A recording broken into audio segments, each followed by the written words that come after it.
Okay, JB, let's get an update on this. You know, we haven't really gotten into much detail on this 39 Roadster, this Ford Roadster you're putting together. 35. 35. Thank you for that That's correction. okay. 35 Roadster. So tell me kind of what you guys are able to do and where we are in the process. Okay, we have produced some of the various parts of the body. Remember, we're doing the entire car, so it's not like we're just doing a part of the car, we're actually building the entire body. So we have to not only have the body panels, we have to have the inner panels for the doors, for the deck lid, for the exterior panel of the deck lid, and we also have to have a number of hardware pieces. And since they're not commonly available, we've had to make a number of them ourselves. And what we have here is a representation of what goes into a typical Roadster body. These are the metallic parts of it. Okay. These are the stanchions, they're called, and those are what hold the windshield in place on top of the cowl. Okay. Okay, this is the windshield proper, which had to be designed and fabricated to fit this particular height of stanchion because the stock height was 2 inches higher. Okay. So most people do not want the old tall, goofy stock height. They want it to be dropped down a bit. And if you don't overdo that, then of course you can still see through the windshield and everything looks lower and sleeker, but it's still functional. So of course when you want to make the windshield shorter, that means the frame, the glass, everything in the world hardware, changes. Everything is new. Yeah, and the most important and most complicated part of it is all of these scissoring devices that end up being the folding top. Now that we've ordered those pieces, and each one of them relates to this area here. You got a bow that goes across the top of the windshield. Here's the top of the windshield, Okay. and these go alongside of that.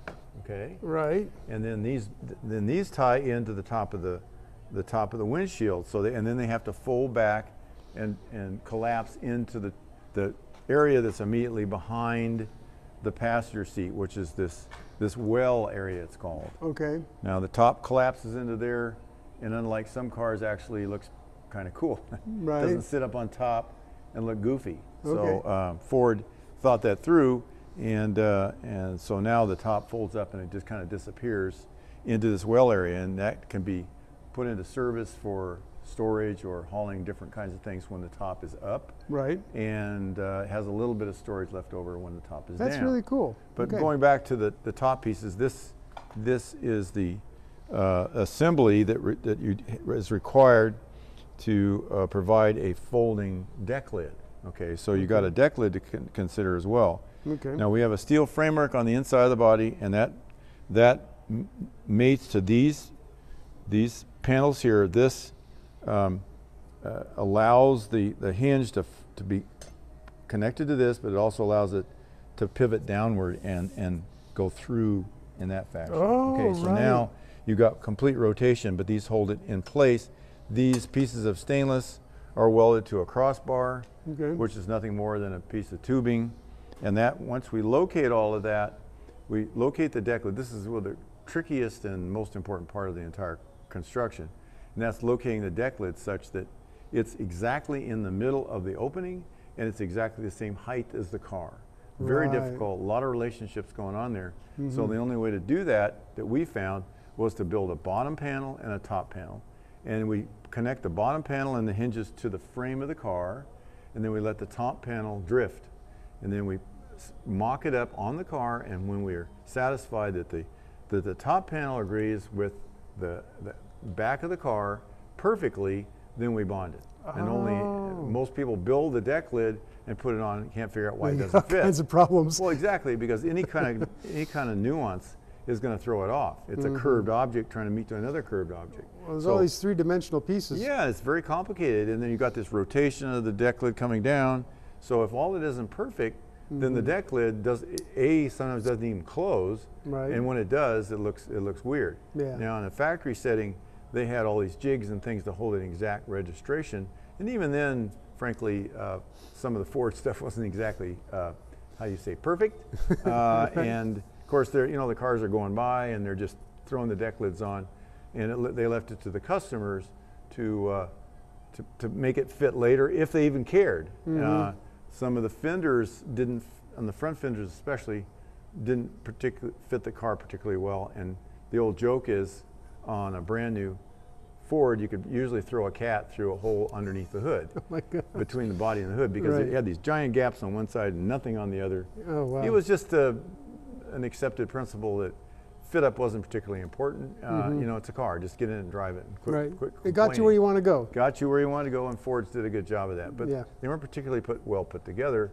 Fast forward to today, and everybody's standards, of course, are much higher. Yeah. They have much more of an expectation that everything fits properly, that the gaps are correct, and things aren't sticking out an inch beyond where they're supposed to go. Okay, speaking of which, let's carry on with some of these. Are these door hinges? Those are the door hinges. These are cast brass. Yes. Okay. And they can be finished a couple of different ways. They can be powder coated, polished, or chrome plated. Brass this is yellow brass, so it's really good for plating without a lot of monkeying around. Because it's very pure, it doesn't have a lot of bubbles and that sort of thing. So are these going to get chromed, or what's going to happen? That's up to the customer, but ordinarily we just finish them in the body color so that they blend in with the rest of the car. So again, you want to have the hinges so everything is fitted correctly. Exactly, and we do the same thing with the doors. The doors have to be very carefully fitted and only bonded together after we're absolutely certain that that outer skin is going to match the outer skin of the outside of the car. That's a really tricky project. We can sometimes spend a week, just one whole week, making the doors fit properly. Wow. Okay. So it's 3 weeks to build a car, and about half of that really goes into making the deck lid and the doors close properly. Okay. Remember, we don't have the luxury of putting a lot of filler or Bondo on our doors. We claim correctly that when the door gets there, it already fits the body. Right. Because we're doing it in the finished color. So there's no opportunity to go back and use fillers and Bondo and all that. Right, you're going to have it all done already. Right, exactly. All right, now explain what this big long bracket is with the speed holes and the very cool logo. Okay, that's that's how we can tell one of our cars from someone else's. And one of the two things, this goes up on the cowl and allows you an opportunity to weld whatever it is that you want. Remember, it's hard to weld the fiberglass. Right. So we had to give you some place to put your air conditioner, radio, brackets of various types.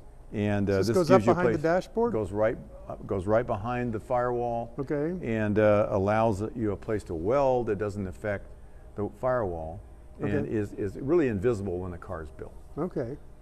So it's tucked up under there. Yep. What are these oh, I'm sorry.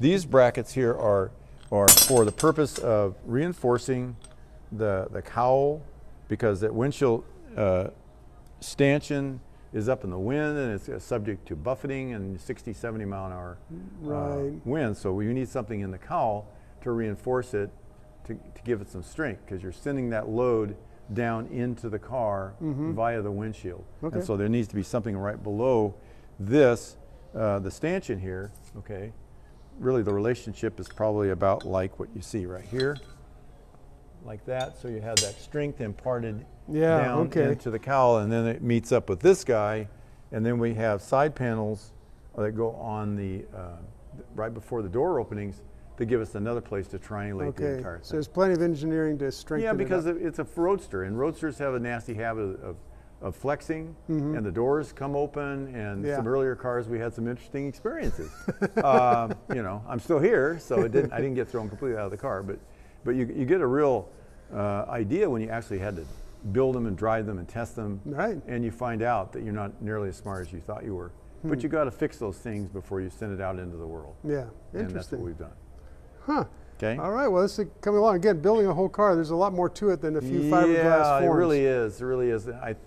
Had we known how much was entailed in this, maybe we would never have done it. But we did it, and we got a lot of them out there, and they're still doing great. Okay. So that's we're really great. tickled about that. All right. Well, it's moving along. That's fantastic. Yes, sir.